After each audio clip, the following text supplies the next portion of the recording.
Hey everybody, thanks for joining us. Today is the esoteric meaning of red and green. So this is applied to Christmas, to solstice, but also just to an inner practice. And so I put some information that's like reading material in there for you, or just some like basic bullet points for alchemical processes, so you have something to kind of check into. But I'm just going to give you a little bit of an overview so we can do the practice. So we've talked about it a little bit even yesterday, but we have like divine essence, and then there's matter, like matter, and our life, our experiences are the mixing of the two. You could say it's the play between essence and form, darkness and light, um, yin and yang, however you'd like to say it. And when we talk about matter, we're talking about what we would call like the base material, or here in alchemy, they call it prima materia, right? And in the Buddhist tradition, when the lotus rises up out of the mud is this lower aspect. In alchemy, it's a lot of times referred to as lead, or the base metals, right? The base metals. And so, like I said yesterday, in the Catholic tradition, this aspect is what we would know as original sin. And the aspect is that it's not that the soul came in and was naughty, naughty, naughty. It's that when you mix with the form, you're mixing with something that is chaotic in nature, right? It's just by its very nature, it's unrefined, it's undefined, and it's very, very chaotic. So within us, we all have this primal aspect, this chaotic component, that the mixing of our essence with this chaotic component and our ability to temper this component gives us our psychological makeup, gives us our physiological health, and how how the body feels and functions. And it is also what accelerates our spiritual growth. Without this chaotic aspect, the soul couldn't refine itself, couldn't physicalize itself into the form. There would be nothing that's pushing back, so it would just be essence floating around. And so different traditions would look at this aspect in different ways, but basically one of the ways that you could look at it is just the end of our suffering. Like we're trying to end, you know, our suffering, our patterns, our things that we incarnate with, whatever your philosophy is, fill in the blank in that area. But what bottom line is, it's by addressing this, you're diminishing your suffering in the here and now, and also through the cycles of incarnations, right? And so, what does that mean? Uh, what does that mean? And so, think of it like this: like, if you think of it from a practical point of view, it makes a lot more sense. You're dealing with the repetitive aspects in your physiology, in your life. Like, if you have a pattern of suffering, if you look at it, it's a pattern that just is in a loop, or it keeps repeating, right? For us to break out of the thing that's causing us pain or suffering, is there has to be some sort of essence or spontaneity that breaks us out of that pattern. If you think of things that cause us suffering, you're like, here it is again. Here we are. Like, I can't, whatever's going on, I can't get away from it. Right. And so not only is it repetitive, but it has a kind of gravity, you could say. So even if you step out of it, it pulls you right back in, right? Because there's a gravity to it. And so how do we break out of this repetition? How do we break out of this gravity? How do we break out of this pattern?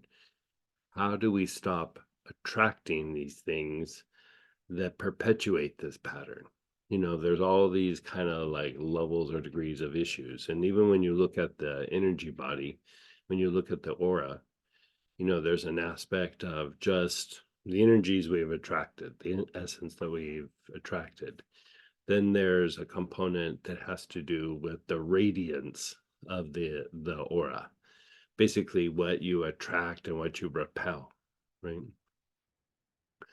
Then there's an aspect of patterns, like patterns and repetition that's reflected in the aura. Like the energy body reinforces what's there and repels things that are relatively like new or different. It has to be trained to be able to allow something new in, right? And then there is the component of it's just full of thought forms. It's full of our thought forms, it's full of thought forms from other people, it's filled with thought forms of our culture, of our groups that we belong in. They're all kind of radiating in this field. And so, in a way, it's a cocoon that incubates something inside that is it's incubating an aspect of the soul, but it's also incubating the personality. And those two things aren't always seen eye to eye, you could say. And so the goal, the first step is to start breaking down this chaotic nature, start breaking down this piece that's full of entanglements, full of all the things that pull us away from the things we want to do, that pull us away from the light, that pull us away from the soul. It's all these entanglements in this base material, right? Our thoughts, our things, a lot of times what we even call karma is not really karma. It's just this stuff hasn't been broken down enough, is really what it is to a higher degree. Karma in life is usually like a little bit. The rest of it is just stuff that we've ended up doing to ourselves, right? And it's hard to start breaking this down with the mind. You do actually have to use the mind to break this down, but it's not the accumulation of facts. It's not coming up with new good ideas. It's not being super smart. It's not accumulating a bunch of information or having a bunch of theories. The way that we break this down is through observation. And when we sit in observation, when we sit with awareness, it actually starts breaking down repetition. It starts breaking down this chaotic um, aspect, right? This chaotic nature that we're all struggling with. In Jungian psychology, they refer to it as the id, right? That's just primal thing that is just a little bit out of control. It's just chaotic, right? So our ability to temper this is um, beginning of moving away from what is causing us suffering, and it eventually is what's tied to bringing in light, right? Divine light, and then eventually it turns to love or providence, right? So, regardless of what tradition you are doing this practice to a certain degree, but a lot of times we don't understand what the mechanics are, right? And so when when you observe something, you're allowing, first you're just being present, but you're allowing for something to come in or come through you, right? And what starts to come through when you're practicing true observation is you're bringing in energy that is associated with green, right? Anytime you observe something for a long period of time, your body starts producing a green energy or a green prana, right? Now, why is this important? For you to break down that base material, for there to be differentiation. I mean, part of the goal of that is, you know how like you have certain tendencies and you're like, ugh, I really want to stop doing this tendency, or why am I still having this pattern?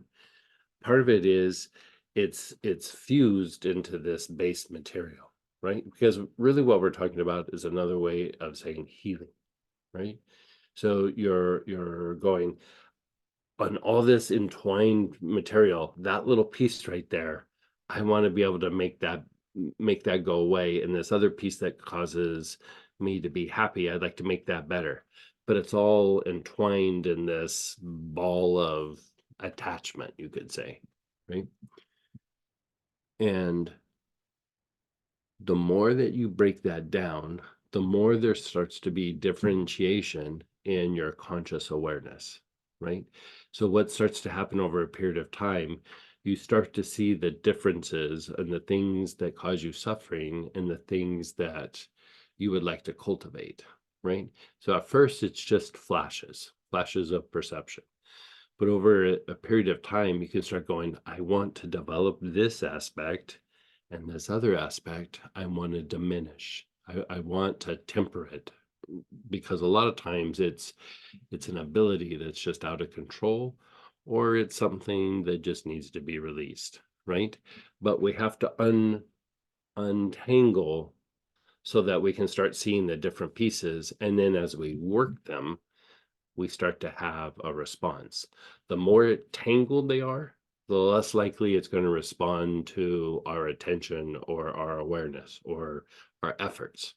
The more that we've refined it, right, we've practiced sustained awareness, the more you can start to see the little pieces and all the differentiation and go, diminish this, amplify that, diminish this, temper this, amplify that. You can start cultivating the things that you want. But first, you have to have observation. And if you look at the nature of green, green has a breaking down effect. Green makes energy more fluid. Green makes energy more refined. And like a better way of saying it is green brings differentiation in your perception. So now the more that the green kind of comes in and comes through you, right? The green helps to break down these entanglements and you start to see the differences between the different parts of your awareness or your consciousness. And it becomes easier to cultivate this, dissipate that, temper that, dissipate that, cultivate that, right? So practicing sustained awareness brings in kind of a green prana, but we can also stimulate the use of green to break down so it makes it easier to see. Now, this base material is associated with the basic chakra. So it's like what people would call kundalini or the sacred fire, or whatever you want to call it, right? So when we work the arms and the legs, we're working different colors, but if you think for the ones that did the body mapping class, we did a lot of stuff with green in the arms and the legs. And we even do this in a meditation with Astara, where we visualize green in the arms and legs. And the arms and legs are an extension of the basic chakra. So basically, you're refining this base material to increase or improve your level of awareness. You're breaking down repetition so that something can be transmuted. Because the next phase eventually is you transmute something. But if this is all entangled, you're not really transmuting anything. Like you have to unwind this a little bit for the next phase of transmutation to do something. So even if you understand the idea of transmutation, if there's no base material that has been unwound, untangled, there's nothing to transmute. So even if you have that understanding of transmutation, doesn't really matter, you know. You got to unwind the first piece, right? So if you look at this idea right here in the middle of the first part where there's a green lion standing on its hind legs, and then there's red stars, and then he's eating the sun, right? So the lion represents the base material, like that chaotic nature, like something very, very primal. But if you think of a lion, the lion has the potential of also being very noble, right? So there's a very primal, savage side of a lion, and then there's also a very noble side of a lion, right? So the lion representing this chaotic aspect, the green is the breaking down of this base material. The green is the untangling, the detaching from all the things that pull us from the light, or from our path, or from who we are. So the green represents observation. Through practice of observation of both the external world and how we do the thing where we go, okay, body awareness, okay, awareness on the spine, okay, awareness on the brain, situational awareness. What you're doing is you're bringing more green in to refine this base material, like you're releasing something so that something can be purified and released, right? Then you see the red stars, right? This is tied to action.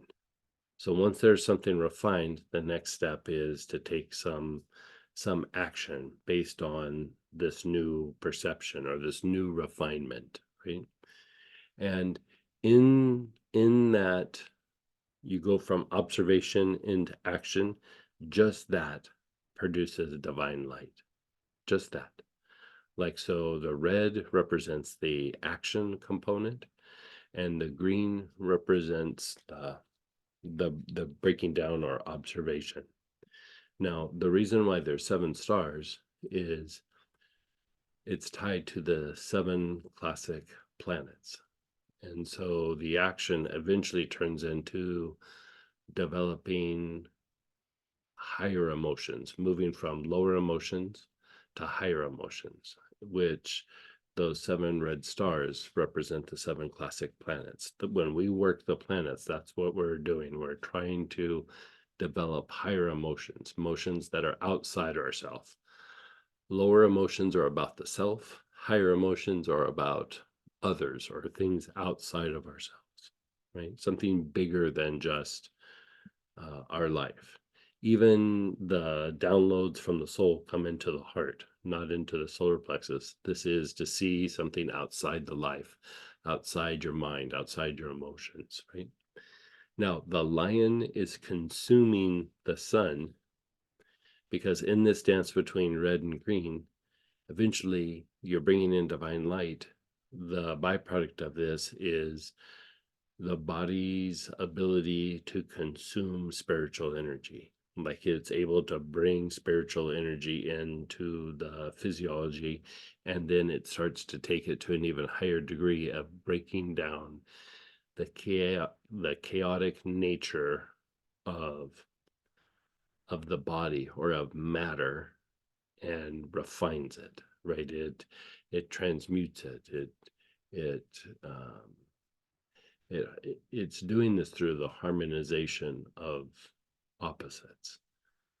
And so you're beginning to harmonize higher and lower natures, inner world, outer world, heart and solar plexus, awareness and focus. All these things become harmonized. But also in us is elements or elementals that are associated with our life and our experiences. And if you've ever had the experience where you want something, but then you want something else, and they're in complete opposition, that is the byproduct of elements. Like, 2 different things can exist and they're in complete opposition to each other. It's basically, there's that base matter opposes anything that's of the soul. And so our goal is to harmonize these 2 for our development. This is what develops the soul. So the green line eating the sun is the consumption of divine energy. There's a lot more we can unwind with this picture, but I think maybe that's good enough for right now because it's a lot to digest what I just said. Yeah. I mean, we'll see as time goes by. There's some things that you can kind of read. I kept it really basic. But first, let's move to page 4B, treatment. We're going to do movement and dealing with chaotic matter. Okay, so your choice is green healer, basil, eucalyptus, polybroch, radiata, or tea tree, some form of tea tree.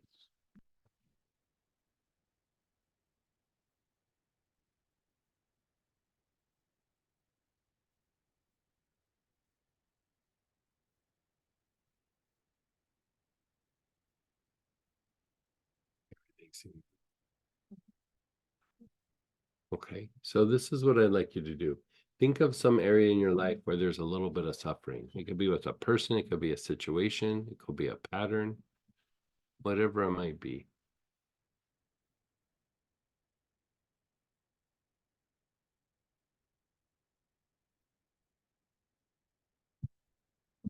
And then begin, and let it go, and begin inhaling on your back heart. Long, slow, deep breaths with your awareness on the back heart.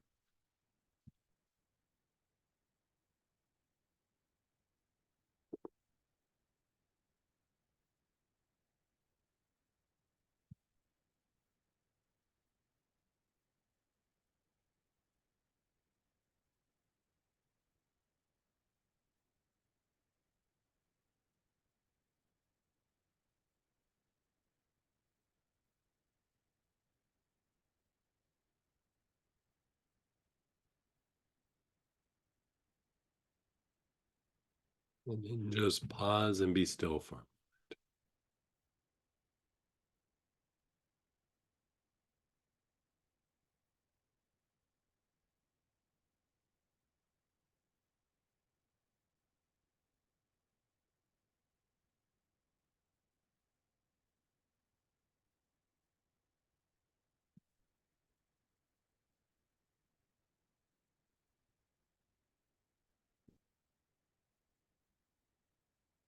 And again, on the back heart, you're taking nice, long, slow, deep breaths.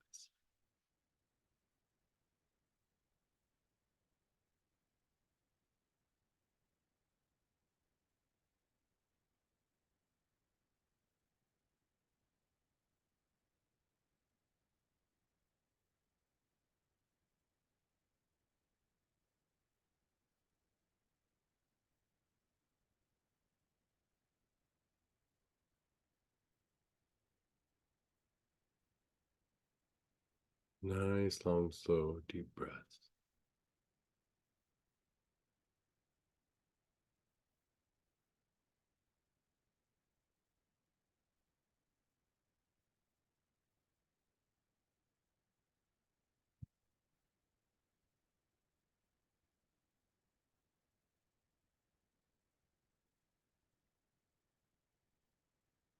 And then just pause and be still.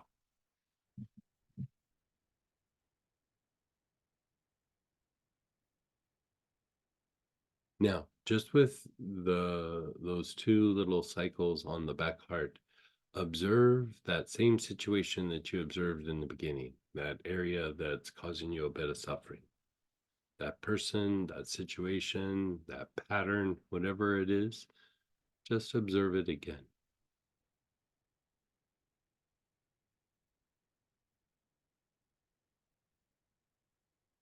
And as you look at it, do you notice something like shifting a little bit changing?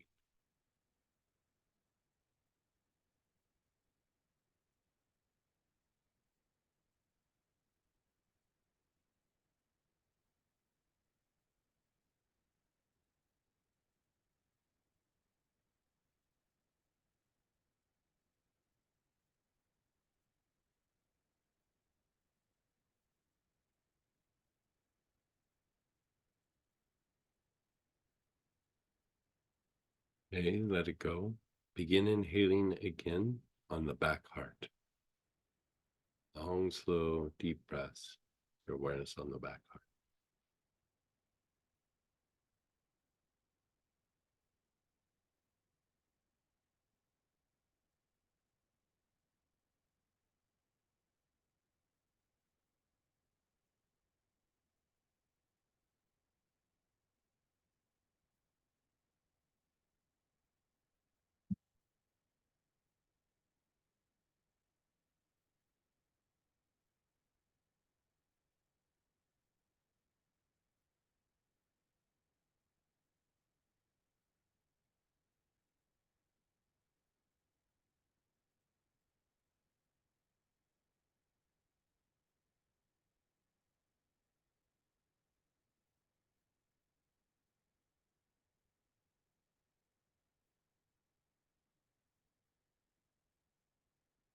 You're still taking nice, long, slow, deep breaths. Your awareness is on the back heart.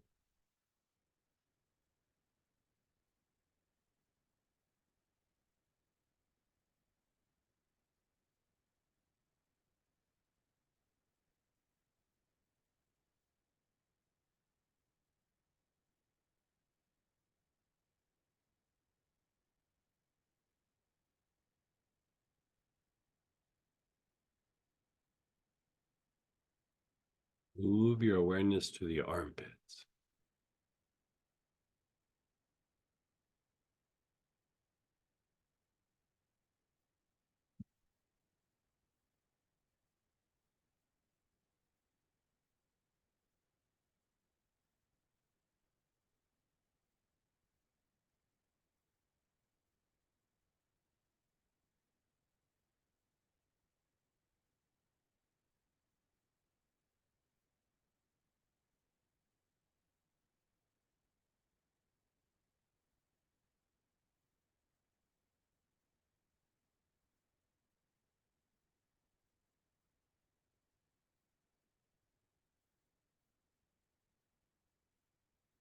Move your awareness to the elbows.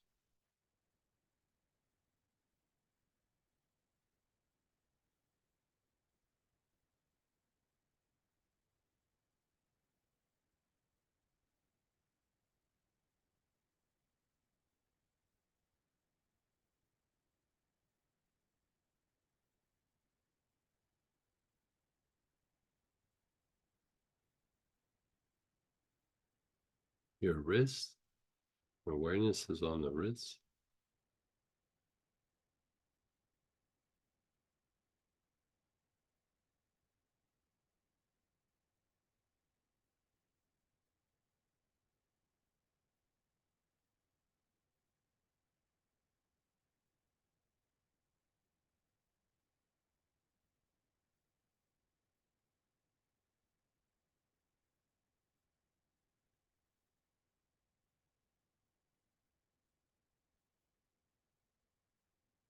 Palms of your hands.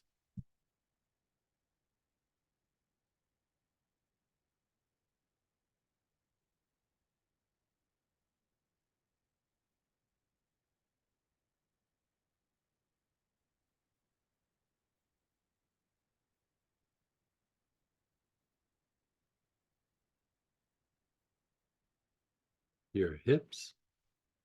Your awareness is on the hips.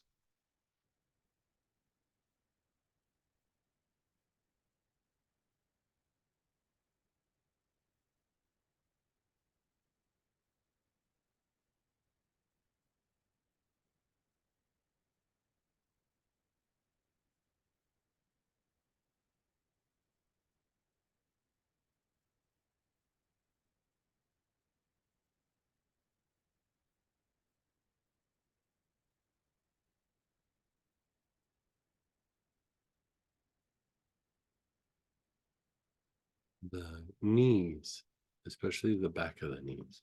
The knees.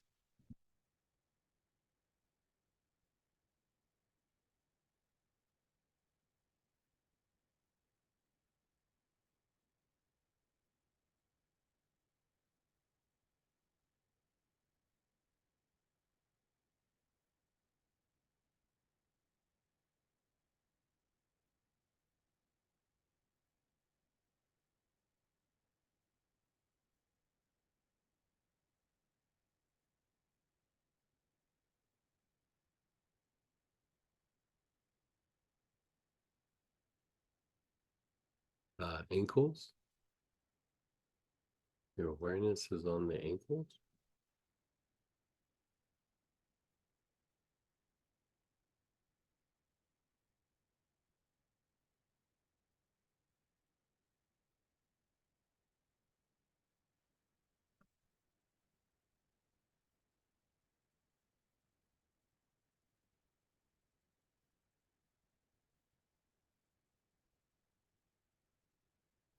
The soles of the feet.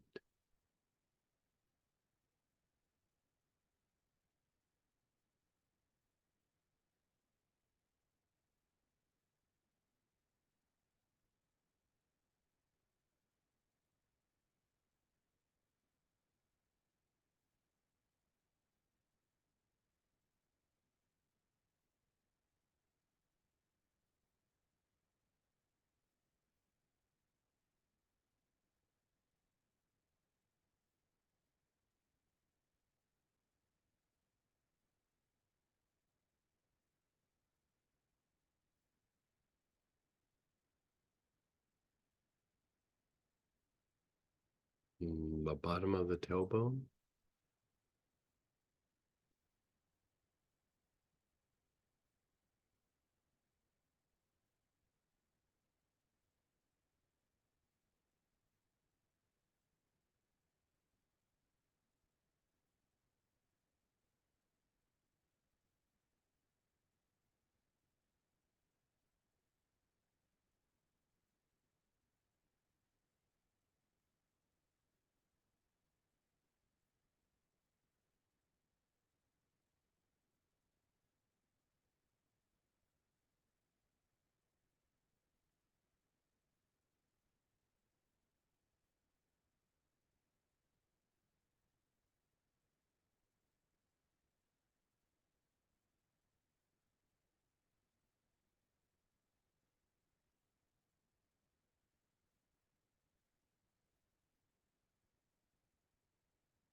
And then between your eyebrows.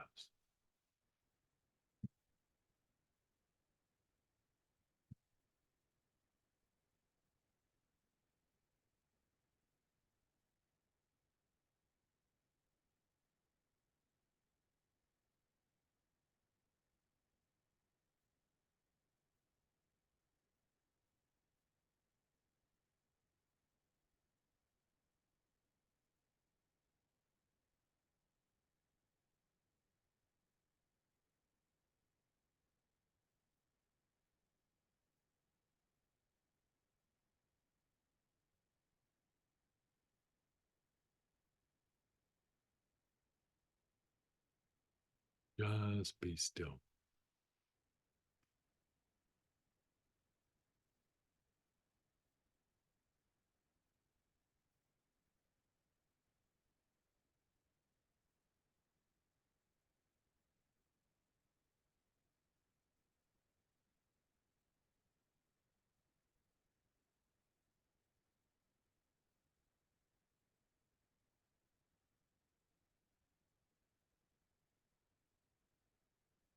Just be still, be aware, just like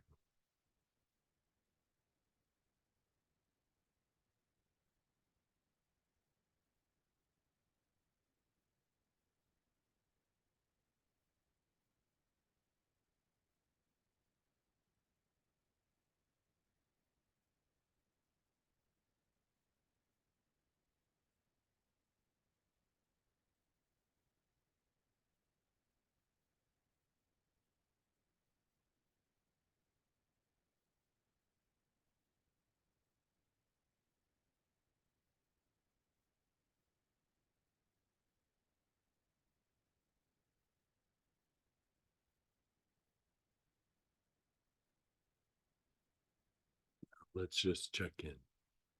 Observe that situation, that person, that pattern. And when you look at it, just observe it. See if you can notice movement. Like it's always repetitive, it's always the same, and now things are being a little bit more fluid. Things are harder to grab onto.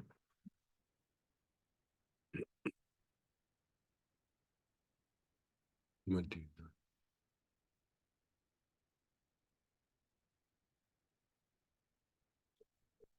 Yeah, it's like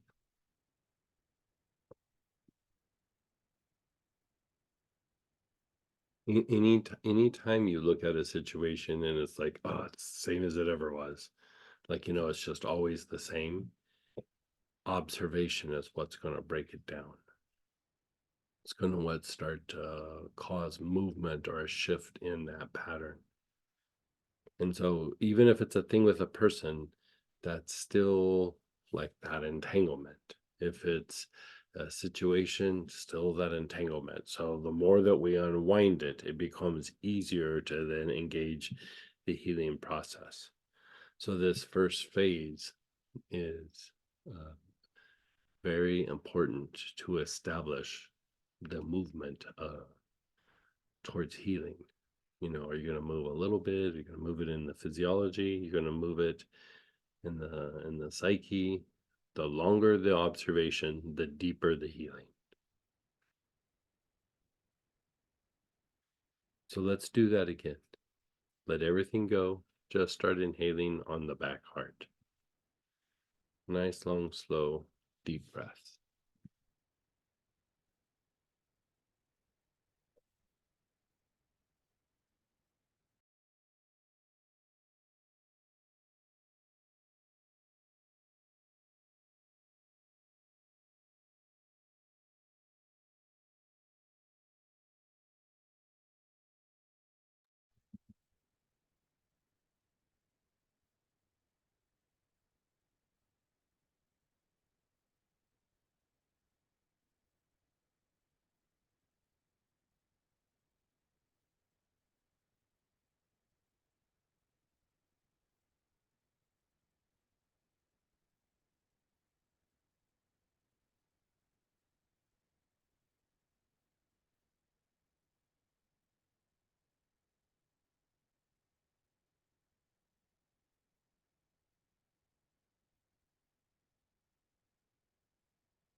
And then just pause and be still.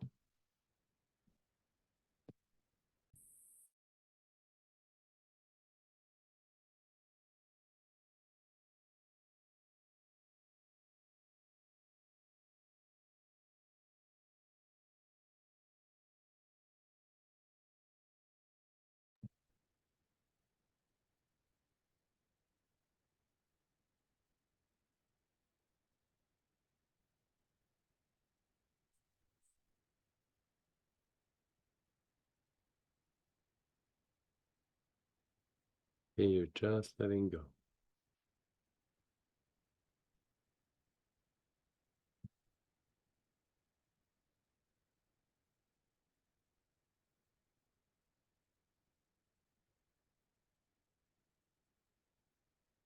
Okay, again, your awareness is on the back heart. You're taking nice, long, slow, deep breaths.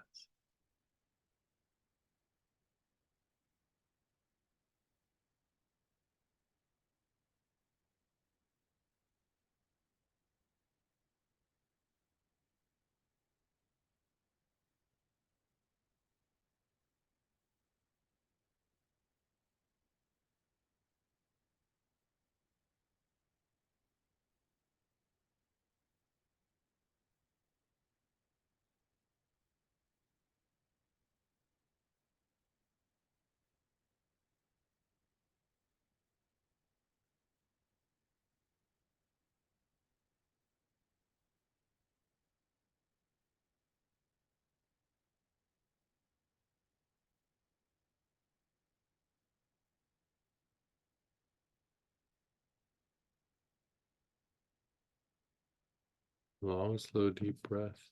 Awareness on the back heart.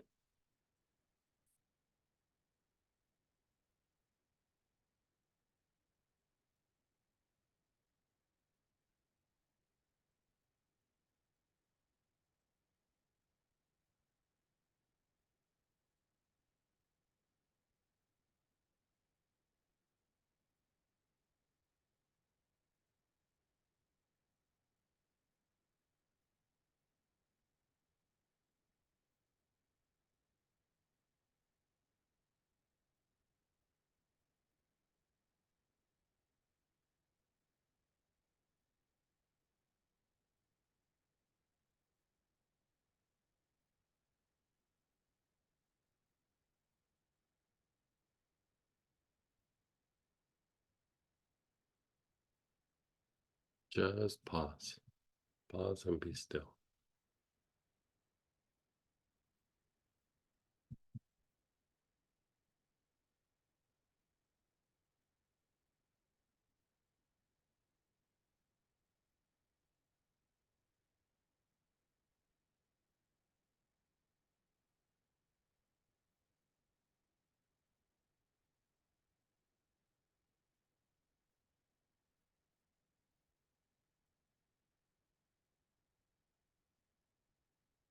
Begin inhaling.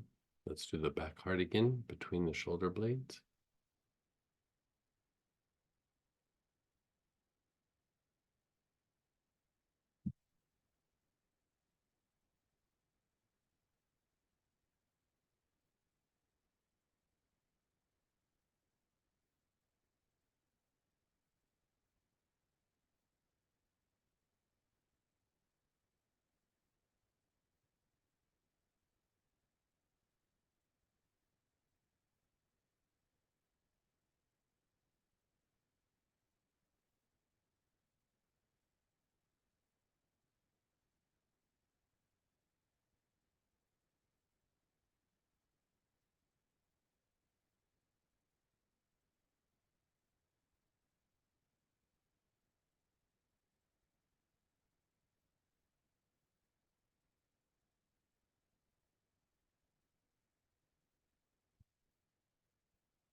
Your awareness is on the armpits. You're taking nice, long, slow, deep breaths.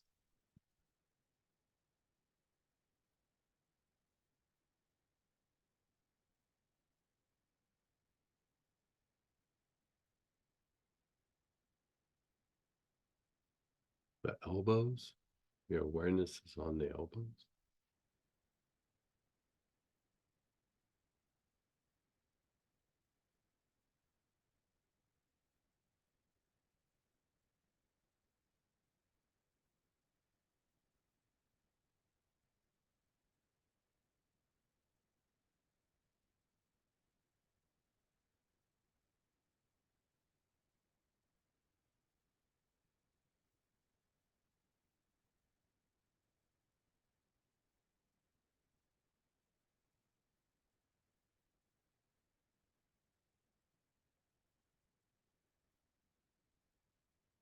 The wrists, your awareness is on the wrist.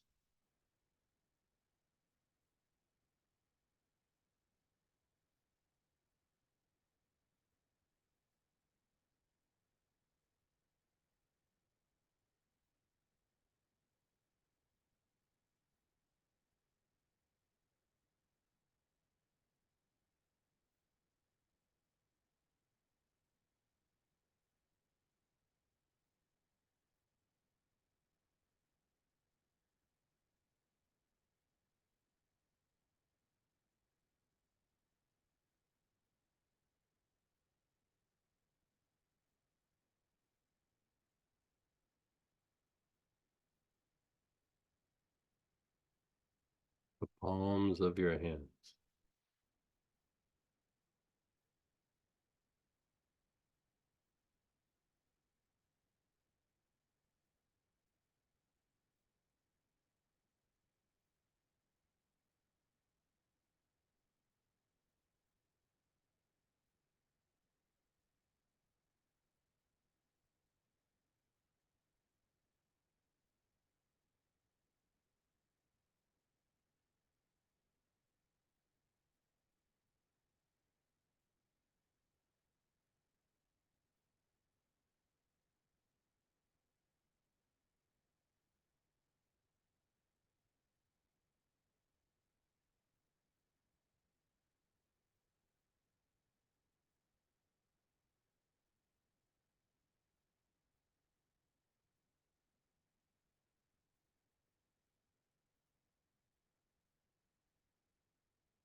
Your awareness is on your hips.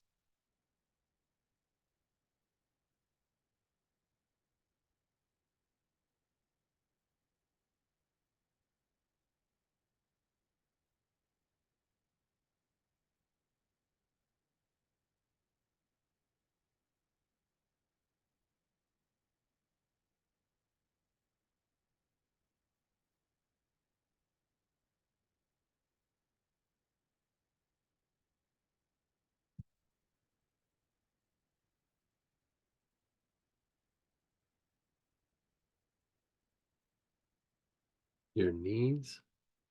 Awareness is on your knees.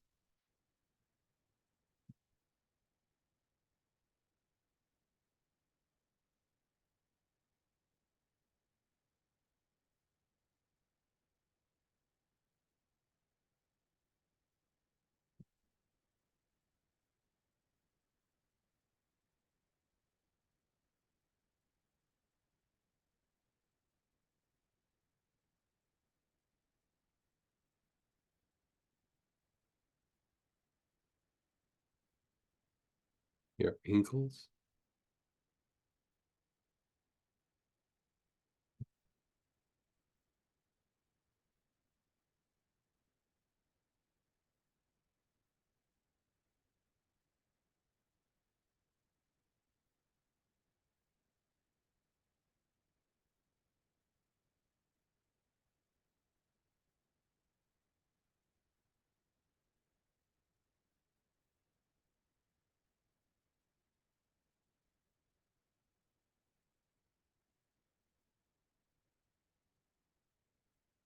And soles of your feet.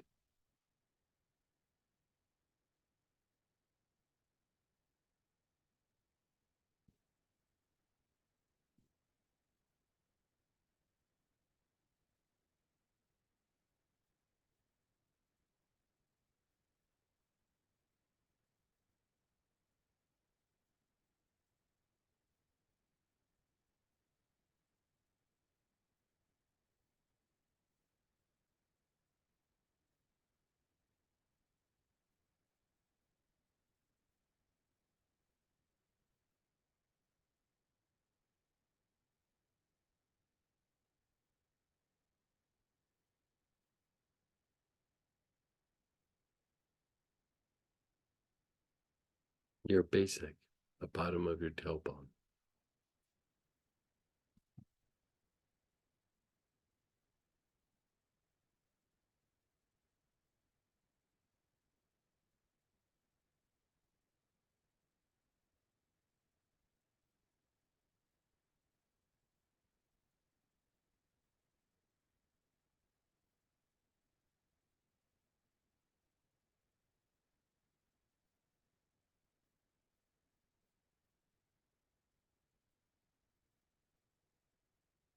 And between the eyebrows, the ajna.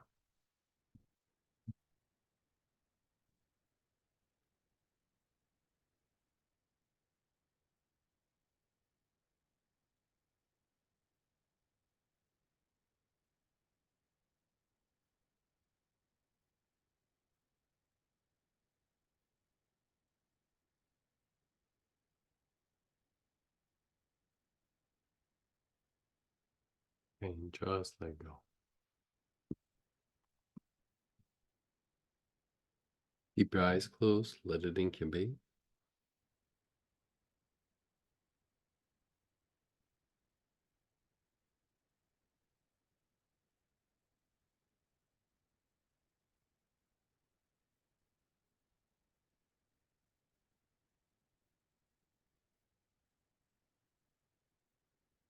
Your eyes are closed. You're just letting it incubate.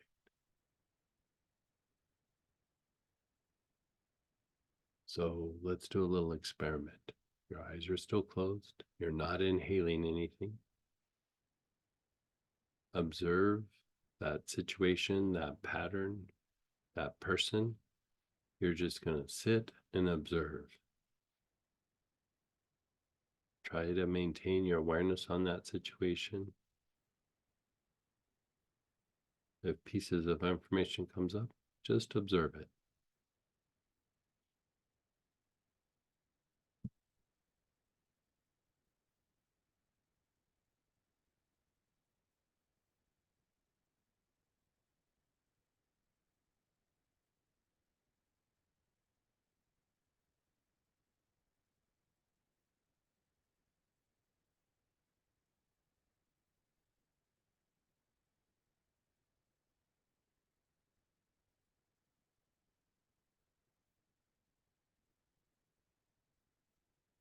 Be it a person, a situation, or a pattern. You're just sitting, observing, watching. That's it.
Okay.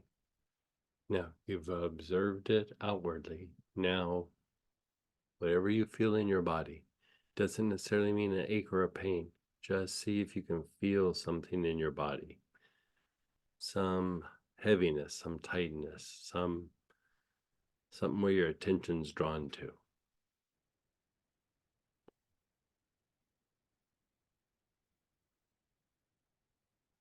Wherever that is in your body, just sit and observe that area of your body.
Let it all go. Pick up the oil that you were just using. Begin inhaling. Your awareness is on the back heart.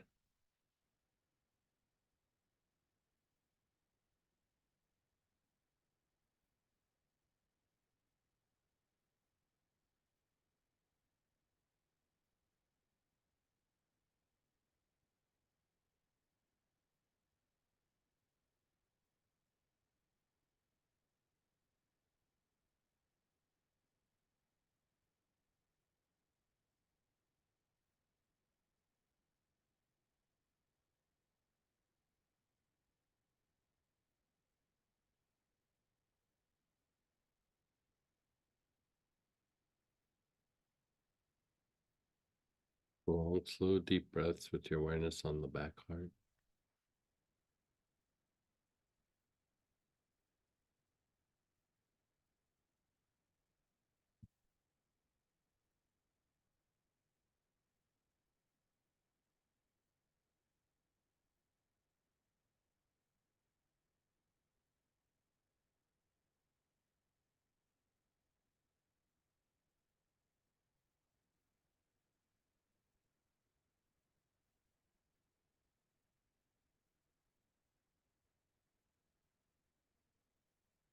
Just pause and let go.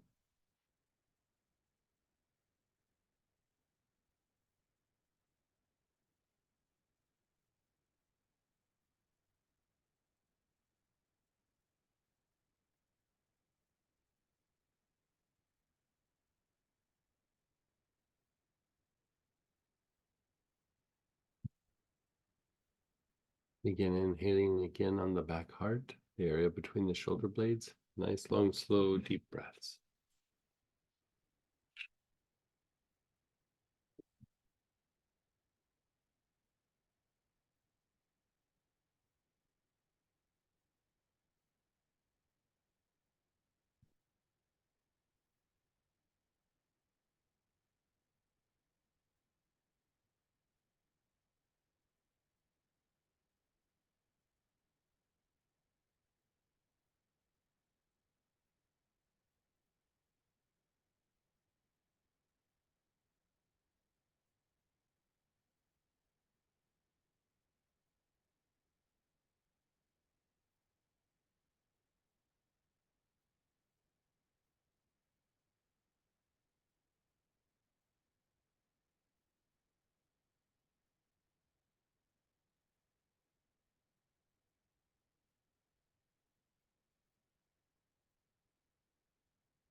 Move your awareness to the armpits.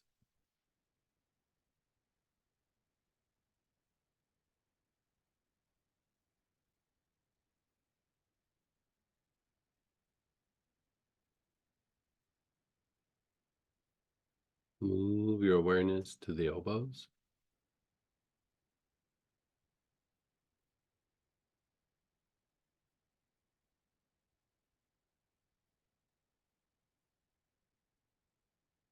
The wrists. Your awareness is on the wrist.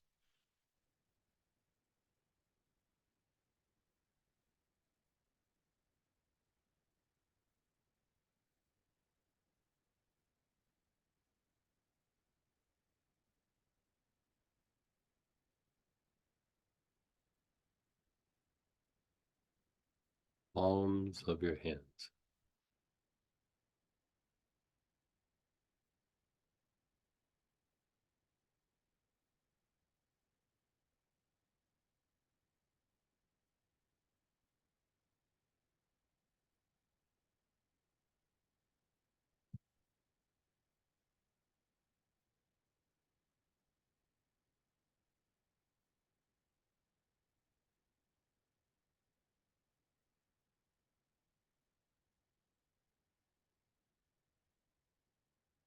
Your hips.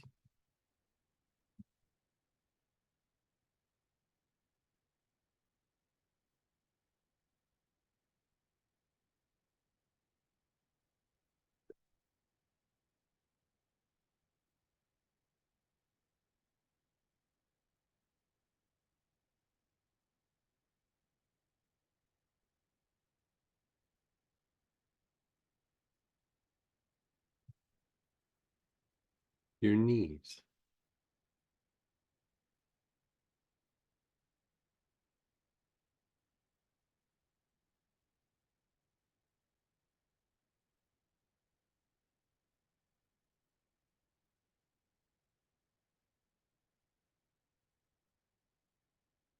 uh, Ankles.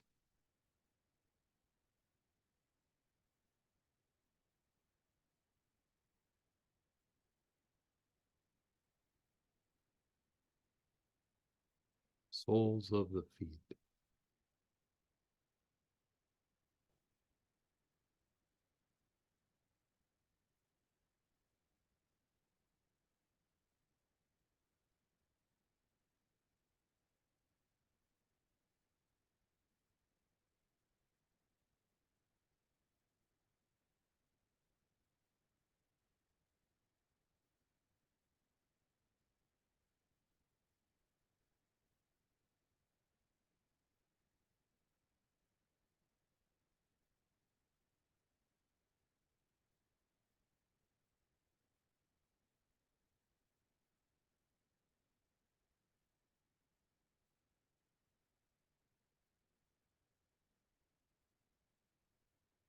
Soles of the feet. Nice, long, slow, deep breath.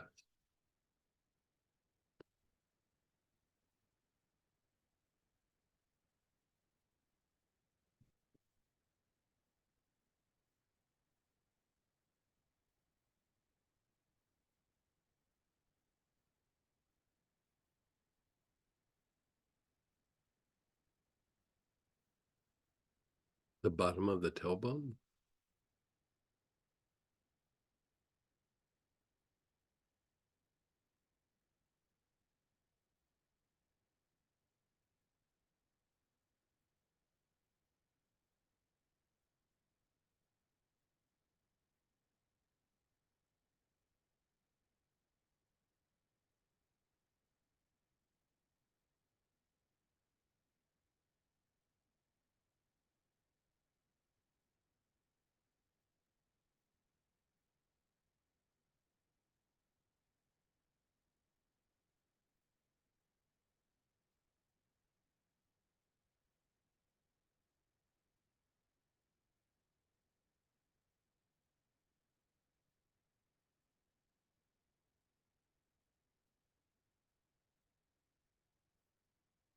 And this is on the bottom of the tailbone.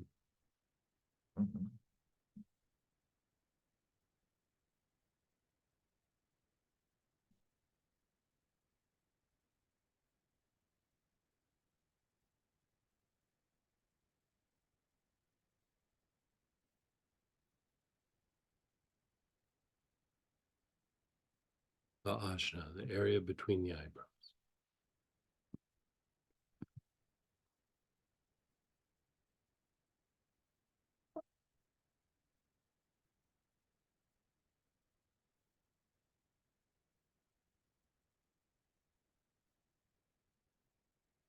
And then just be still. Keep your eyes closed.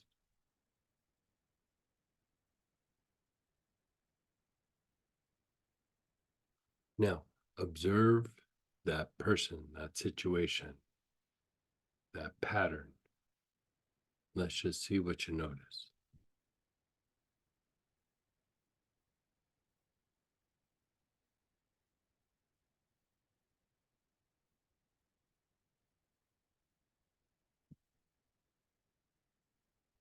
Okay, we might do another round, we'll see, but let's share experiences or ask questions. So you can unmute yourself or type in. Let's go ahead and fire away, but let's hear some experiences. And experiences first, guys, if you have some to share. And again, you can type them in, or you can go ahead and just unmute yourself or raise your hand.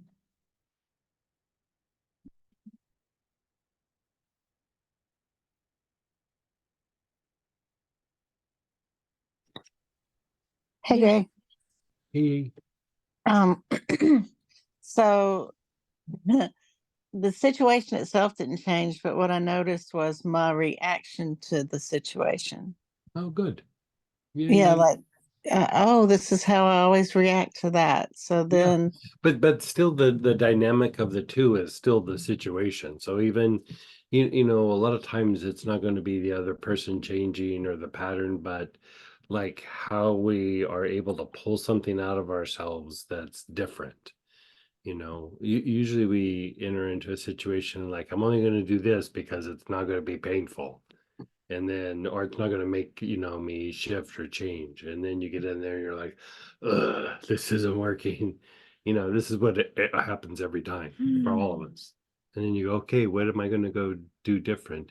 Most people just walk away, but the internal shift, like what you're starting to describe, like you're starting to feel different, that's where the dynamic changes. And that the external event changes, it's almost like that external event becomes irrelevant. Like it just becomes uh, like a thing that initiates some sort of movement within us. You know, it's that it's there or not, you know, doesn't matter, because sometimes even something that's traumatic, sometimes it's our perception of what happened is that what's generating the trauma, not necessarily what happened. So, that you have internal movement versus the external thing, that's kind of par for the course. You're looking for there to be some sort of shift or movement internally. I also have the part of my mind that's like, why should I change? Right? I See, don't want that's to the change. repetition. That's exactly, I mean, you nailed it. Like that is the repetition. That is the thing. Like, It's this my is what inner, I I call it always, my inner harpy. yeah, this is what I always do. Like, why can't the external thing change? Yeah, I know. It is funny, except for when you're in the middle of it. It's not that funny. But when you look back from it, it is kind of comical. Yeah. Someone shared present but less solid, Yeah. and looking at the Yeah. Good. had a lot of mental chatter about lots of different things. Yes, that's kind of normal. Because really what you're doing when you're unwinding the arms is, yes, you're cleaning up the basic, but you're increasing the potential for not just the heart, but the back heart to get activated. And when the back heart gets activated, uh, it's it's a little bit of a game changer. It starts making things much more fluid. It breaks things up. It starts to reduce our self-imposed boundaries and things of this nature. And basically, it starts cleaning up the chaos, like the chaotic nature of that root material. It just starts breaking it down, and you'll notice it because it's like movement, like you said. Like, I mean, Tracy nailed it. Like, there's part like I don't want to change, or why should I be the one to change? That's the repetitive nature. That is the root material basically going, not me. I'm not gonna be the one, right? Like she nailed it. And then there's part where you have movement, and it's like, this feels good, but like I'd also not like to have to move. And then after a while, I used to have this teacher that referred to this little process right here of the activation of the back heart and the movement. He goes, when you get it down, it's you become a traveler because you break out of the repetition or you break out of that solid matter, and it's all about movement after that. And he said, there's one thing in life, and he's like, traveling. Uh, you know, moving out of that base material is, regardless of how you say it, is the healing process. So we might have a definition of healing is this, healing is that. Healing is breaking out of that repetition and having something spontaneous happen. And go ahead, Linda. Hey, Linda. Hey, good morning, everyone. Hey, how are you? Doing good, thank you. Um, what I noticed was that, so I started with a particular situation that's been bugging me, and then another situation kind of arose in my mind. Oh, that's a, yeah, and what kind of underlies it all for me is a lot of frustration. And what I noticed was that really what it was about my resistance to what is, right? So it's like, Yeah, so like sometimes it's just accepting something for what it is, of like it's not going to change or it's not. Yeah. right. And Mm. I mean, some of these for me are the bigger issues that I see happening globally and things like that, so it's like the anger and Yeah. dealing with that frustration. But I realized, okay, so it's the resistance. So as you were guiding us through, I started working with um the idea of resistance and letting go of resistance versus um when you told us to come back and think about a situation again, it's like, instead of thinking about a specific situation, I'm kind of starting to work with the idea of the bigger issue or the underlying Mhm. piece of resistance. Very And nice. and as I started to do that, there were started to be some visuals and sort of a sense of movement, a sense of, Hmm. I don't even know how to describe it, but at one point I felt like not like my physical body was moving, but like my energetic body was Yeah, like moving. you can feel a little bit. Yeah, yeah, Yeah, like kind of like you're on a boat suddenly. It's like, yeah, oh, yeah, it's moving and yeah, something's rocking. And yeah. that was nice. So I'm curious to see where that kind of goes today. Thank you. So if you think about like even the idea, like if we set aside the oils and like with your pranic healing and you know, that first part in advance where you fill the body up with green and then you sweep with green, Yeah. kind of doing the same thing. Like it's manually making this material break up so that something can be purified and released. Oh, fantastic. Different different way of doing it, but it's still a way of doing it. Yeah. Yeah. So the eucalyptus, I'm using eucalyptus. Is that Mhm. has a lot of green prana in it Yeah. then? Yeah, the ones that I listed there are, you know, different eucalyptuses will have different. Like globulus is more orange, you know, and globulus is the one that everybody thinks of, but this polybroct and radiata are more green, like a Mm, pretty deep green. And then like smithy, for example, eucalyptus smithy is like a violet.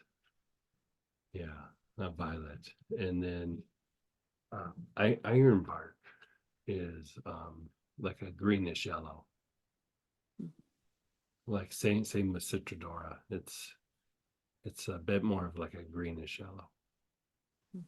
Yeah, so they all have slightly different properties to them. yeah. Cool. Thanks. I'm excited for where the Yeah. day's going. And then go ahead, Robert. Hey, Greg.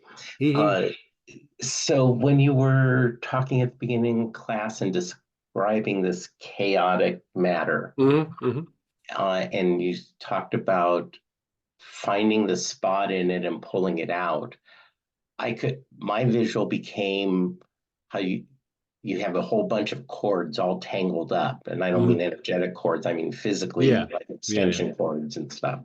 And I've learned that you just simply start doing something. yeah. You know the goal is to move. Well, just start moving something, and if you move something wrong, it's no worse than where you were. Right. And then when we went to this for what I was working on, similar to what Tracy said, it was like, oh, I'm the cause of this, not anything outside of me. Right.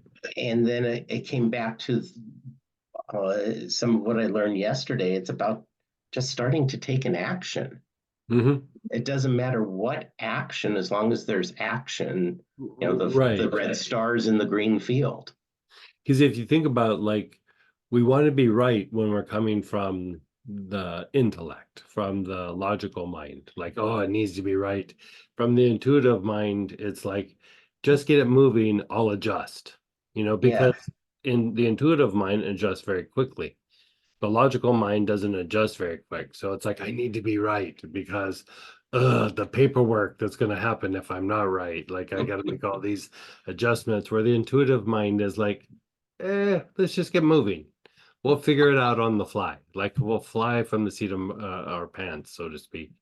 And you know, that's they're both important, but like breaking out of a pattern, it's always going to be intuition that breaks us out, not intellect.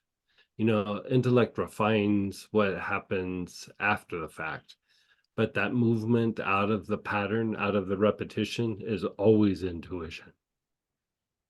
You know, yeah. it's the inspired act. It's the thing that can make a decision very quickly and then adjust and adapt, you know. You've been saying this over and over. I think today's the first time that it sort of sunk in a very concrete manner for me.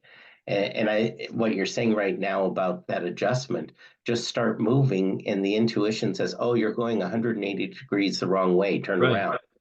Where the logical mind, you have to go for miles, and then it says, "Oh yeah, you went the wrong way." Yeah. Past tense. Yeah, you went the wrong way. Now what are we going to do about it? Right. We probably need a series of meetings. You know what I mean? Like the logical mind does it so slowly, where the intuitive mind is like, oh, we're going the wrong way. Go that way. You Right. know, and even then it might not be right. It keeps adjusting until it gets it. But then afterwards, the logical mind comes around and does what it does. So it's not that the logical mind is not good. It's just certain tasks are good for that part of the mind. Certain tasks are good for the intuition part of the mind. Yes. We're just trying to delegate properly, Right. right? Yes. Thank you very much, Greg. Yeah, I'm glad you had such a good, that's a very good perception. And go ahead, Deborah. Hey, Deborah. Greg, Hey, hey. an explanation with the comparison to pranic healing and then the color of the different eucalyptus is really powerful information. Oh, good. Yeah, is how do we get more of that sort of thing? Because I haven't really doesn't occur to me exactly how I would use that, but it just is like something Yeah, just I took. refrain from doing it just for a couple of things that, like, sometimes not so much in these circles, but in some other circles, they'll assume like, oh, it's greenish yellow. It works where, it works for everything, where it really just works for certain situations, because the plant has that color prana, but it's like it's already pre-directed to certain areas of the body. So it's a little bit more complicated than that. And then the other thing is that usually every oil, when it's a genuine oil, cycles through about 5 different colors, like or 5, different color variations.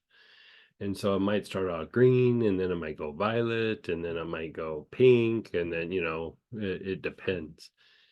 And then to make it even more complicated, the location, like you can have the same plant, but different locations produce like a different color. And then how it's distilled, be it high heat, low heat, will also produce different colors. So it's really hard to say like this is a particular thing because it has so many variations. So there's no really solid way to say it and have it always be accurate. So that's why I don't really go into that very much. That was really helpful, and Yeah. thank you Like for the clarifying that. eucalyptuses are usually pretty solid. Like there's not a big variation, but like you take something even like marjoram or, perfect example is Melissa. There's different grades of Melissa that float around out there. And then depending on how it's distilled, it doesn't always have the same effect because like location and the distillation process don't always make the Melissa that we know as Melissa. Samantha has, like, when she first we were doing things, she was like, oh, I hate Melissa. And I was like, really? God, I love Melissa. And then she smelled the Melissa that I had, and she was like, that's not Melissa, like, or, whatever she said.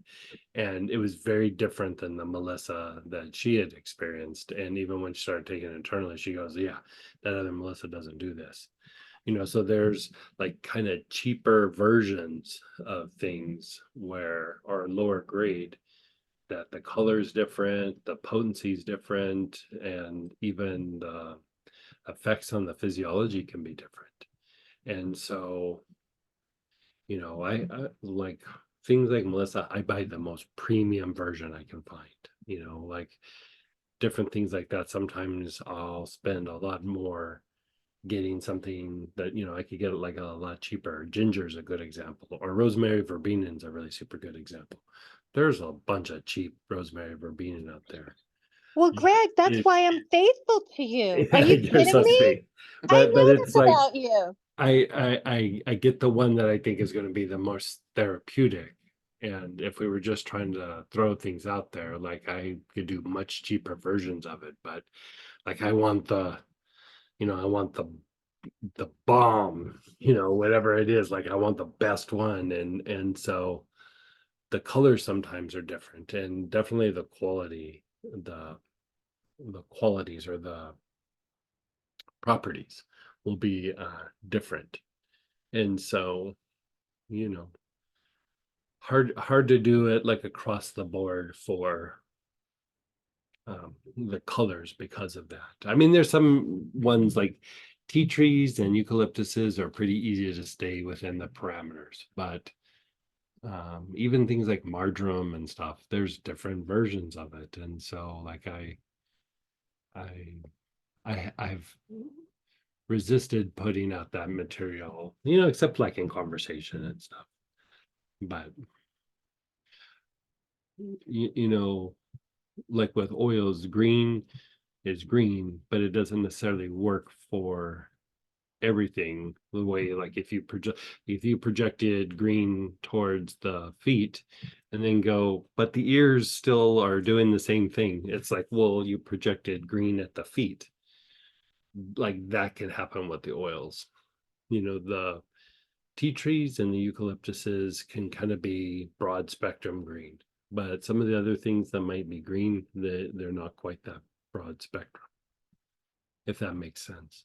I know I'm rambling, but No, you're making very good sense, and I'm really appreciative that you made the point, because it just makes it how much of an alchemy that this whole process is. It just accentuates that. yeah, and then when you mix certain things, like the colors change. Like you take something like lang lang, and it starts out more violet, and then if you are put just even the minutest amount of tea tree in with the lang lang turns completely green, like, and it just stays green. So then, you know, yes, you have lang lang, but you have lang lang that's not behaving the way it normally behaves. And so, you know, it could be 30 drops of lang lang and 1 drop of tea tree, and all goes green. So, with that in mind, Mhm. I've become very aware, and I'm working through how plastics affect our world, including my latest thing is like products that I put on my body and I consume. And one of them is I'm thinking about my oils and replacing plastic with glass containers. Mhm. So I don't know if part of your gifts are to see. I know that you scan a lot, but to actually see the difference of like some of the tonics have been mixed in plastic containers as opposed Yeah, to oil. there's special kind of plastic that doesn't break Okay. down with, yeah, it's not just a general plastic. The what is it, like I can't remember what it The is. BPA, Yeah, but it's like what BPA I'm, free or whatever it is. Like it's made so that but there should be no. can I just tell you that BPA, the whole thing is just, it's more complicated than just BPA. BPA is only the one that's been acknowledged by the government, but there's actually other things that are like BPA that they haven't acknowledged that are still in plastics. And so that are equally bad and are that are just becoming, I mean, it's just going to evolve, and we're going to learn more and more about it. But so I'm trying to be preemptive and start while I can. Just an FYI to think about. I didn't know if you could do some scanning when you see the products in. Doesn't look like it changes to me at all. Yeah, Okay, that's yeah, good to know. Thank you. yeah, yeah. And then go ahead, Teresa, then Ollie. Hey, Teresa. Hey, Greg. That was really fantastic. Yesterday was super intense, and this motion helped clean up a lot that was Oh, going on. good. Yeah. Curiosity. Especially like any version of the arms and legs You know, because we've taught several different things, and there's still other things to do with the arms and legs, but any of it you could do on a daily basis. It always feels good. Yeah, I think I could really benefit from doing that a lot more. Um, so the question I had between like processing yesterday and today and using this, and I went back to like, I'll just call it the pattern. It looks like an energetic field that, Mhm. how would I even say it? Like as a child, I absorbed it, then I engaged with it, Sure, and then I've been sure, sure. disconnecting from it. Yeah, yeah. So emotions like humiliation and jealousy and rejection came out last night. Hmm. So I kind of like stepped right back into it today with this process. Let's just keep clearing it out. And I guess my curiosity, and I was going back to one of the body wisdom classes. You know, when you disconnect from something that you are so familiar with, Hmm. even though it causes pain and suffering, there's almost like this piece of rejection. So, what would you know, as your, it almost feels like, it feels like you wanted to be a part of it. You were always rejected and you never wanted to be a part of it. So, it's Right. kind of, I get you. Yeah, yeah. pain. I get you. Okay. Yeah, because there's almost like you know, like you said, like there's a piece of you that's gone now, or at least a piece that you identified with. It's not really necessarily a piece of you, but it felt like you. You know what I mean?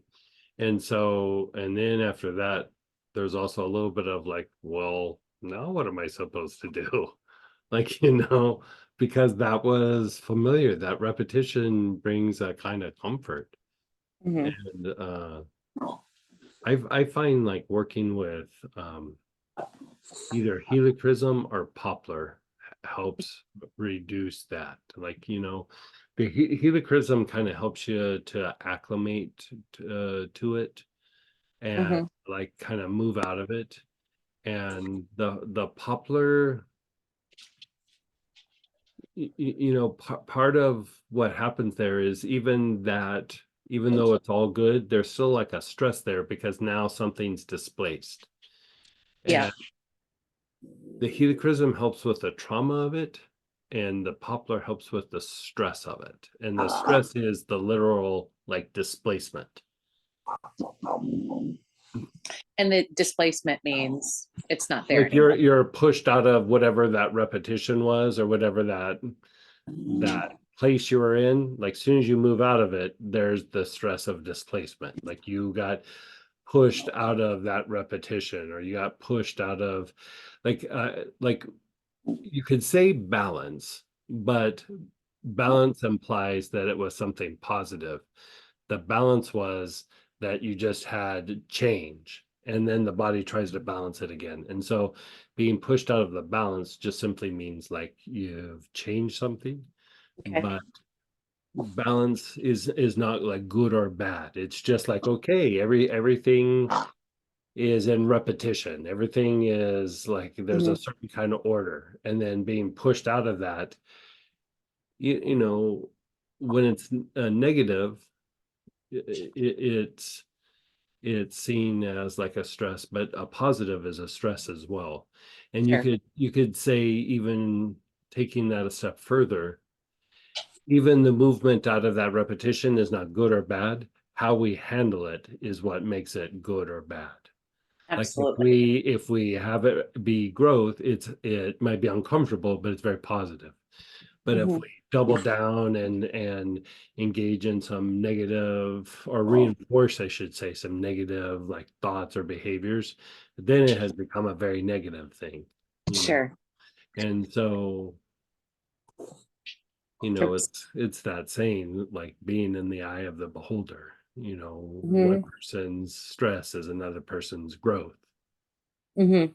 So then the poplar would help adjust Yes. to the new. Poplar is the magic bullet for all of that. Yeah. And should I take that internally? No, just inhale it. A few drops on the skin. If you do the spray, like you notice, like every time you do the spray, like I think Samantha, isn't that what you put on me last night? Like like she put some oil on me, and then she goes, okay, let's do, and she sprayed down the poplar, and I could just feel my body go, like it just lets go of that Okay. any sort Um, of stress that has to do with that movement, like adjustment, healing, um, any sort of displacement. Poplar is by far the best thing to use there. So that's why it was an anointing oil, was you could make a person shift, but sometimes the ability to acclimate to it was their stress response. And so you would put poplar on the person uh, to help okay, so them it shift. lands. Yeah. When you said that it lands, so Yeah. you have the possibility to shift, but you're so conditioned, you're going to Right. put back on it, creating the stress, Right. which then keeps you held in that Right. what you Exactly. don't for. Got it. And then just one question, like I'm Sure. fine. A lot of emotions of like you stressed it a lot in class yesterday, so you must have felt it, like the social humiliation piece. Yeah. Or Oh yeah. That's a super big, huge thing. Like we just don't in most practices or traditions or modalities, whatever, it's a thing that's not really looked at very much. We always look at what other people are doing or what's happening with ourselves, but we don't look at like, okay, but now how is it all going to acclimate? Like how is it Yep. going to integrate? And Mhm. and that shifting internally doesn't always um it might harmonize you in your environment, but like if you start changing, like people in your family or your friends or Mhm. whatever, they're like, I don't know about this, you're being very different. You know what I mean? Like they Yeah. kind of have prejudged you a little bit, and then when you change, it's like it doesn't click. Like I told this story a long time ago, and it illustrates. I used to use this idea to do well. So when I was young, like just like right out of high school, I really liked to play basketball, and me and my best friend from high school, we would go down to the parts of town where it's all the guys that were uh, from the schools that did really well with basketball. They were just, man, they were crazy good basketball players. We were okay, but we weren't that great. Like, you know what I mean? But we liked playing with the guys who played really good. And so we go down there, and I was always matched up with some guy way bigger than me, way stronger than me, way more talented than me. I was just like, I didn't really stand a very good chance. And so what I would do is like the first 10 or 15 minutes that we played, I'm right-handed, but I would play left-handed. Like I would just everything that I did. And so I looked like I'm not very skilled left-handed. So I just looked like a hot mess. And the guy covering me would just, pretty much dominate me for that 10 or 15 minutes because I had no skill. And then you could tell, like they get to the point where you're like, I got this guy figured out. And then I would start playing with my right hand.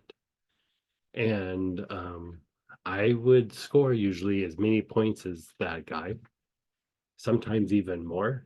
But it was because in their head, they saw me as that left-handed dweeb who couldn't do anything.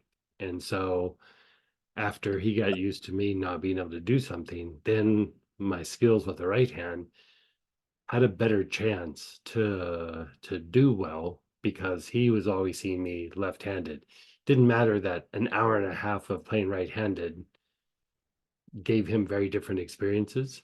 He still saw that first 10 minutes, and I would always hold my own. And even to the point where some of my friends were going like, how do you do that? Like that dude is way better than you.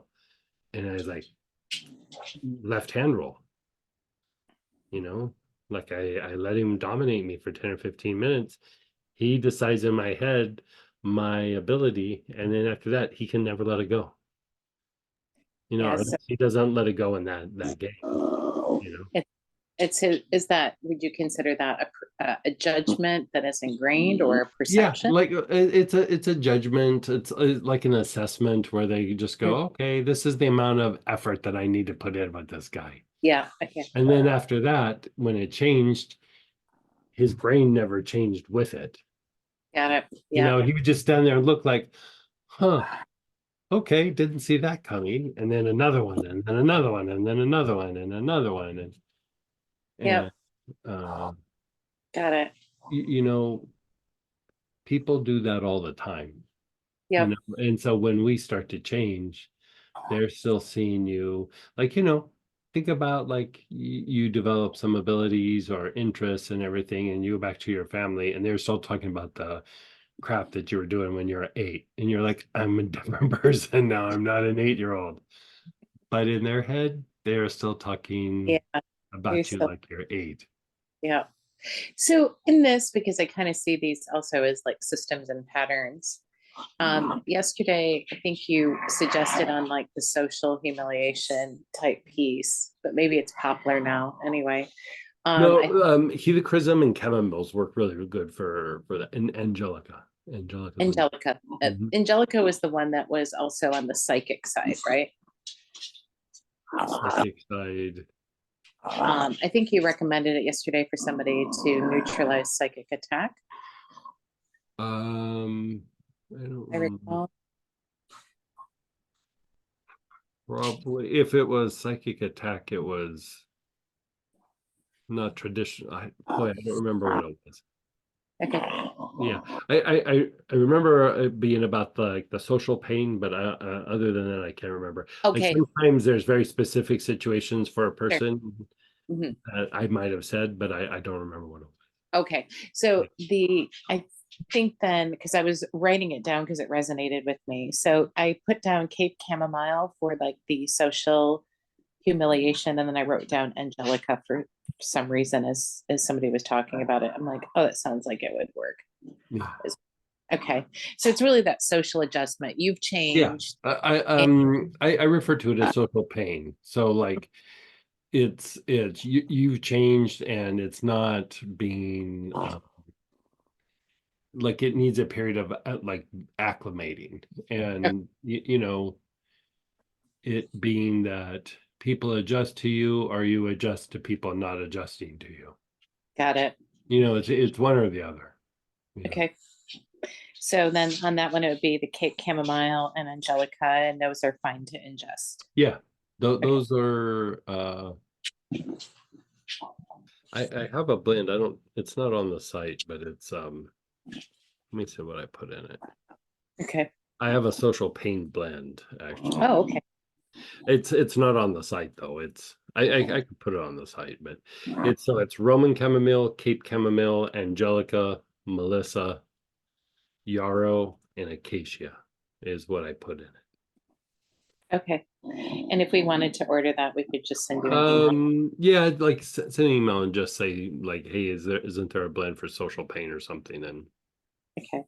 And it was Roman chamomile, Cape chamomile, yarrow, acacia, and Melissa. And Angelica. Oh, and Angelica. Okay. Yeah. Super. Thank you. And then go ahead. Oh, no, I'm complete. I was just going to say thank you again. Oh, my pleasure. And then go ahead, Ollie, then Denise, if we have time. Hey, Ollie. Hello, Greg. How are you, my friend? Thank you. I'm doing good, and I was waiting for this class like Christmas because I was really interested in this concept. And the first lecture you did, it was like a bless for me, because when you speak about the green and the sustained awareness, it was like I had the sensation of this green energy that oh, nice. not projected towards me, but it's Right, from within when right. and it was like mind-blowing concept for me, understanding it was like a deeper understanding of sustained awareness. It was Yeah, fantastic. like if you think about even like if you sit and practice sustained awareness, it gets the energy moving. Like, you think about like, okay, there's a glitch here or there's tension there, and you put your awareness on it, and all of a sudden it kind of goes away, and you're like, something else rises. It's because that broke down. But the even the idea, like when you're doing healing and you're looking at something and you're scanning, you're practicing sustained awareness even on the person, like what you're doing the healing on. And then the scanning kind of fine tunes where you're going to go. But the observation and the feeling, even when you're just like evaluating, that's generating a green kind of Oh, prana that then makes the energy start moving, and it makes it so it becomes easier to pick out what you're going to target. Like you're targeting it, but the observation makes it more refined, so you can go that piece. oh, thank you. This is Yeah. great understanding for Yeah. me. The So concept. even if like when you're getting ready to do healing, if you just take like a moment and you practice awareness on them, and then you focus, like say they go, oh, my liver, and you're not even trying to evaluate, you just are sitting with your awareness on their liver for a little bit. It starts all the energy moving, and then when you scan or start working, it just starts moving. Oh, great. Thank you. Yeah. Great. And I would like to share you the experience I have. It was really strange because it's like I start with a situation, but then at the beginning of the patterns, many kind of many type of situation come on my mind, Hmm. different. But at some point, it was not like I was passing through situation. It was like the situation passing through me. It was Yeah. like I became like Nice. ethereal or something like this. It was like I was feeling this movement that the situation passing through me, through me. Excellent. Excellent. Excellent. Very good. And can I ask you another question about the hobby? Yes. Yeah. Yeah. Just a simple question about the difference in colors, or if there is a difference in the shade of colors from the standard basil and the sacred basil. Standard basil or holy basil? Is there? Holy basil actually has a little bit more violet in it. Like it's green and violet, where just the basil is just like a deep green. Okay, Yeah. okay. Thank you.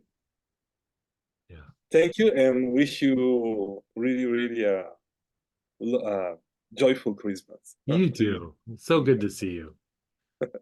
for me too, and hope to see you soon. Tell your wife hi. Thank you. Bye bye. And then go ahead, Denise, and then if we get time for chats. Hey, hey. Maybe we lost her. Go ahead and unmute yourself, Denise, if you are here and get a chance. Yeah, maybe. So we had some shares. Emotional upset around issue is moving around. It's heartbreak, essentially relaxed to X. Hard time of year for singles. Yeah. Now it's across my diaphragm. Wait, so say that again. The experience was emotional upset around an issue is moving around. It's moving. Okay. It's heartbreak, essentially related to X. Yeah, the thing with the X, you can do, even if it's just practicing awareness, like think of the X and then go to the back heart. Granted, there might be some sadness or grief there, but you'll move through it, like, and it will stop weighing on you. Because the thing too is, like, when we don't process it in the moment, or we're processing it little by little, it weighs on you. It's just that you have other things in your life that distract your attention, so it's not always like in your face. And when you do the thing in the back heart, you become like a little bit more aware of it, but it moves through, like you're able to let it go and move on. And so, yeah, I feel for you though. When you had us put our awareness on the body, there wasn't a single area. Energy was shifting in many areas of the Okay. head. Good. At some points, I became aware of many thoughts and heard myself say, none of these are new. Then I realized the newness was not going to come from the ordinary mind. Right. I was aware of the ajna processing during the last run. It felt like the ajna had turned it over to the forehead. Oh, nice. That's very nice.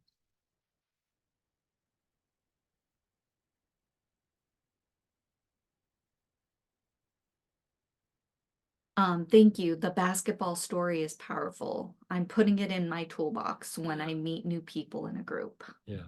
I mean, because the other thing too is, like, somebody gets a bad impression of you, and like, it takes a while to shake it off. It's because a lot of times those first impressions are just what they base everything on. And yeah. I think they said the situation is paperwork. I observed, felt revulsion, head turned away with grimace and strong flinching. A little less now.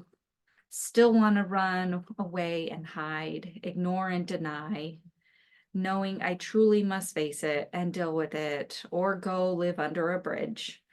Not always my reaction to mail and paperwork, just the last 15 years. Yeah, I hear you.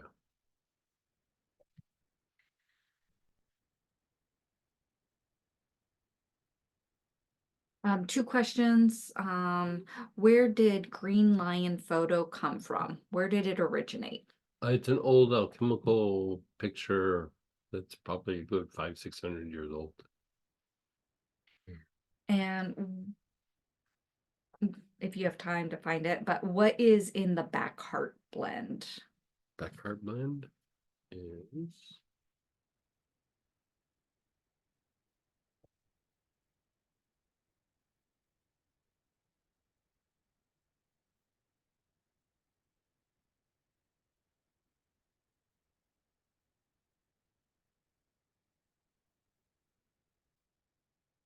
vetiver, galbanum, blue cypress, mastic,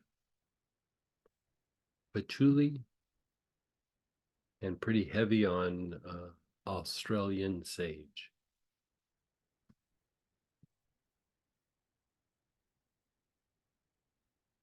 And then the paperwork person said, I do feel better about paperwork and am formulating strategies to address both the paper itself and content with green prana and cleansing. Any suggestions for cleansing spray or pH for this particular person?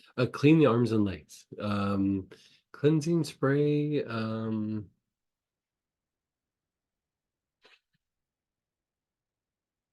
mean, if they have the poplar spray, that would be good. If not,